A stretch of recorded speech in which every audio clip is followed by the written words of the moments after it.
Magandang kwento na nung in-offer sa amin, hindi rin namin matanggihan kasi nga ang gandang regalo din para sa lahat, para makapagbigay ng isang magandang kwento ngayong Pasko. Before kasi we interview yun, no, sa magkahiwalay ng interview, binabagit nyo na parang hanggang maaari, ayaw nyo magkasama kayo sa trabaho. Ang hirap tumanggi pag Pasko. Yun na lang yun. So di mo natanggihan talaga yung ganun proyekto? Hindi talaga eh.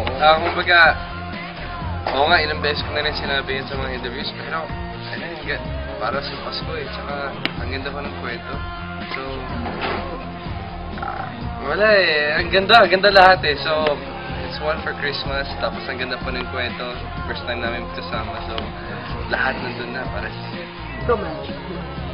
Yun, title pa lang kasi diba, Gift of Life, and para bigyan kami ng management ng isang magandang kwento, ibig sabihin talagang pinagkakatiwala sa amin. So, syempre, masarap sa pakiramdam na parang, di ba, pagkatiwalaan ka ng management at bigyan ka ng isang magandang kwento. And it's for Christmas pa, kaya talagang, bakit hindi? Di ba? Go ahead. So, yun.